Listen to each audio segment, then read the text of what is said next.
बोले भगवान श्री कृष्ण की जय। गुरु नारायण भगवान की जय। आज हम श्रीमद् भागवत महापुराण में छठे स्कंद की स्तुतियाँ पढ़ेंगे और इसमें सबसे पहली स्तुति जो है हमने अध्याय 4 से ली है और ये दक्ष प्रजापति ने भगवान की स्तुति की थी। अब थोड़ी सी इसकी स्तुति से पहले की प्रस्तावना जो है हम पढ़ दे रहे हैं। ये दक्ष जो हैं कौन थे? ये परचेताओं और परमलोचा अप्सरा की सुंदरी कन्या से जो है इनका दक्ष का जो है जन्म हुआ था और पहले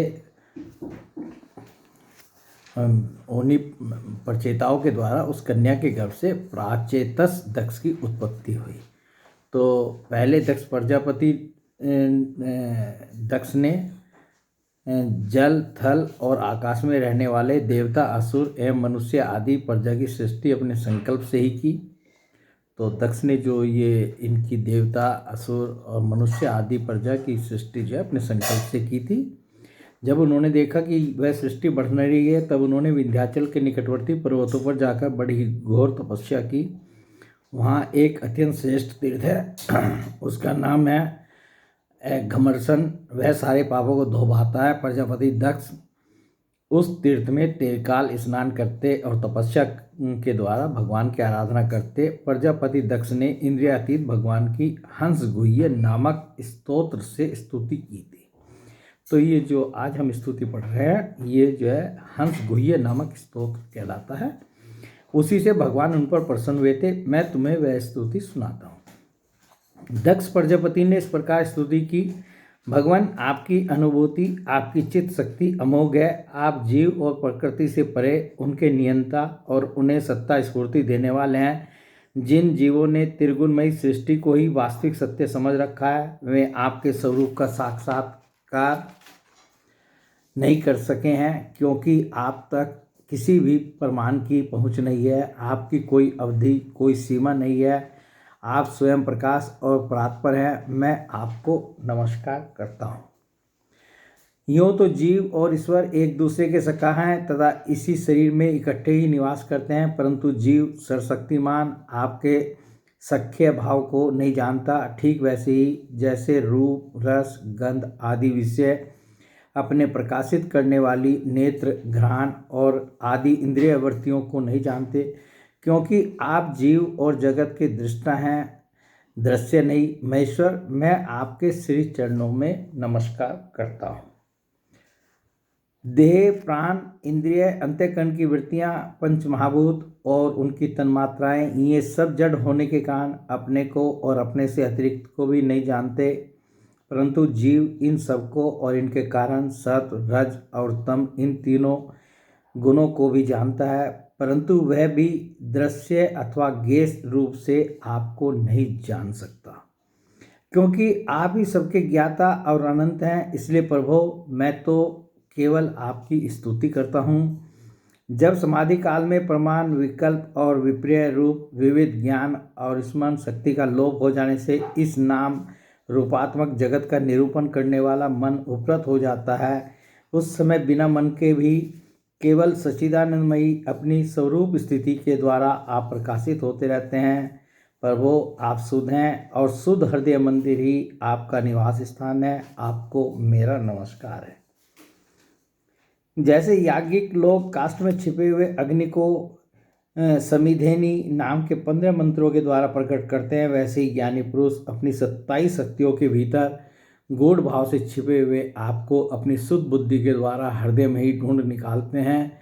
जगत में जितनी भी भिन्नताएं देख पड़ती हैं वे सब माया की ही हैं। माया का निषेध कर देने पर केवल परम सुख के साक्षात्कार स्वरूप आप ही अवशेष रहते हैं, परंतु जब विचार करने लगते हैं तब आपके स्वरूप में माया की उपलब्धि निर्वचन नहीं हो सकता, अर्थात माया भी आप ही हैं। अतः सारे नाम और सारे रूप आपके ही हैं।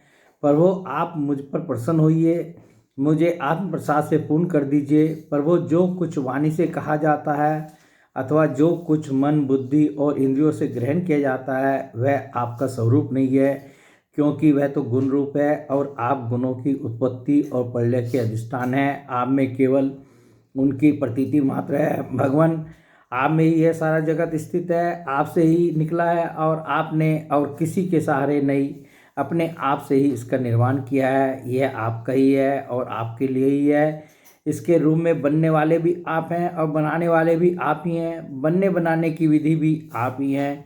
आप ही सबसे काम लेने वाले भी हैं। जब कार्य और कारण का भेद नहीं था तब भी आप स्वयं सिद्ध स्वरूप में स्थित थे, इसी से आप सबके कारण भी हैं। सच्ची बात तो यह है कि आप जीव जगत के भेद और स्वगत भेद से सर्वथा रहित एक अद्वितीय हैं। आप स्वयं ब्रह्म हैं। आप मुझ पर प्रसन्न हो प्रभो। आपकी ही शक्तियाँ वादी प्रतिवादियों के विवाद और संवाद यानी एकमत्य का विषय होती हैं और उन्हें बार बार मोह में डाल दिया करती हैं। आप अनंत अप्राकृत कल्याण गुण गणों से युक्त एवं स्वयं अनंत हैं। मैं आपको नमस्कार करता हूँ। भगवान उपासक लोग कहते हैं कि हमारे प्रभु हस्त पाद आदि से युक्त साकार विग्रह हैं, और सांख्यवादी कहते हैं कि भगवान हस्त पाद आदि विग्रह से रहित निराकार हैं। यद्यपि इस प्रकार में एक ही वस्तु के दो परस्पर विरोधी धर्मों का वर्णन करते हैं, परंतु फिर भी उसमें विरोध नहीं है, क्योंकि दोनों एक ही परम वस्तु में स्थित हैं। बिना आधार के हाथ पैर आदि का होना संभव नहीं और निषेध की भी कोई ना कोई अवधि होनी चाहिए।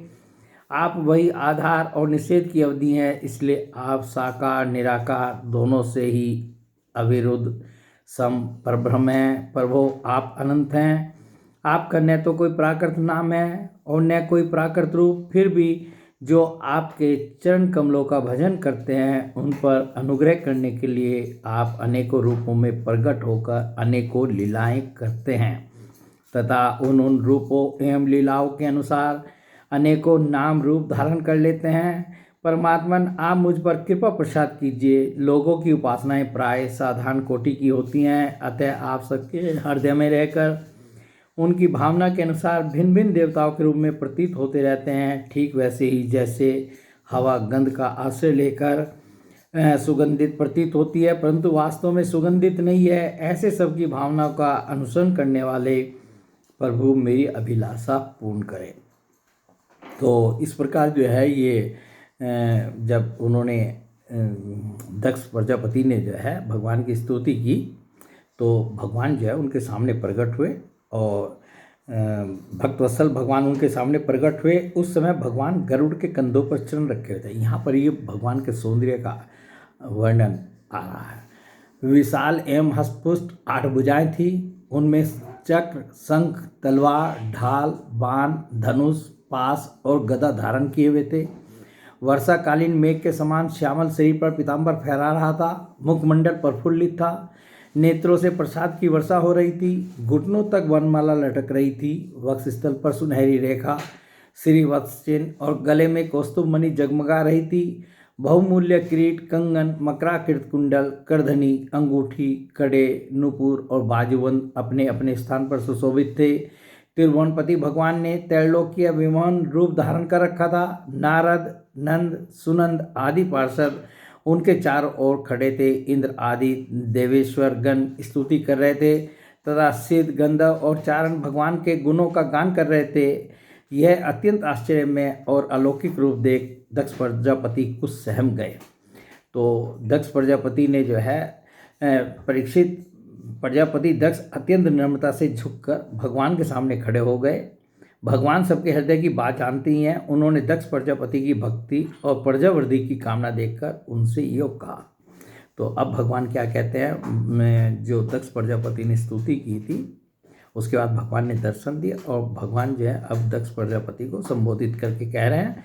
श्री भगवान ने कहा, परम भाग्यवान दक्ष, अब तुम्हारी तपस्या सिद्ध हो गई, क्योंकि मुझ पर श्रद्धा करने से तुम्हारे हृदय में मेरे प्रति परम प्रेम भाव का उदय हो गया है।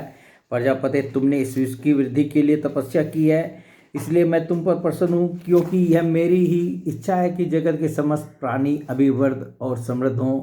ब्रह्मा शंकर तुम्हारे जैसे प्रजापति स्वयंभू आदि मनु तथा इंद्र आदि देवेश्वर ये सब मेरी विभूतियाँ हैं तथा सभी प्राणियों की अभिवृद्धि करने वाले हैं। ब्राह्मण तपस्या मेरा हृदय है, विद्या शरीर है, कर्म आकृति है, यज्ञ अंग है, धर्म मन है और देवता प्राण है।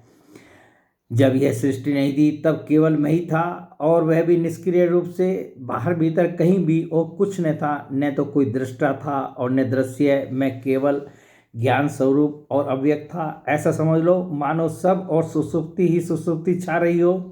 प्रिय दक्ष, मैं अनंत गुणों का आधार एवं स्वयं अनंत हूँ। भगवान स्वयं कह रहे हैं मैं अनंत गुणों का आधार एवं स्वयं अनंत हूँ। जब गुणमयी माया के क्षोभ से यह ब्रह्मांड शरीर प्रकट हुआ तब इसमें अयोनिज आदि पुरुष ब्रह्मा उत्पन्न हुए। जब मैंने उनमें शक्ति और चेतना का संचार किया तब देव शिरोमणि ब्रह्मा सृष्टि करने के लिए उद्यत हुए, परंतु उन्होंने अपने को सृष्टि कार्य में असमर्थ पाया। उस समय मैंने उन्हें आज्ञा दी कि तप करो। तब उन्होंने घोर तपस्या की और उस तपस्या के प्रभाव से पहले पहल तुम 9 प्रजापतियों की सृष्टि की। प्रिय दक्ष, देखो यह पंचजन प्रजापति की कन्या असिकनी है। इसे तुम अपनी पत्नी के रूप में ग्रहण करो। अब तुम गृहस्थोचित स्त्री सहवास रूप धर्म को स्वीकार करो। यह असिकनी भी उसी धर्म को स्वीकार करेगी, तब तुम इसके द्वारा बहुत सी प्रजा उत्पन्न कर सकोगे। प्रजापते, अब तक तो मानसी सृष्टि होती थी। अब तक तो जो मानसिक रूप से जो सोचते थे तो सृष्टि उत्पन्न हो जाती थी, परंतु अब तुम्हारे बाद सारी प्रजा मेरी माया से स्त्री पुरुष के संयोग से ही उत्पन्न होगी।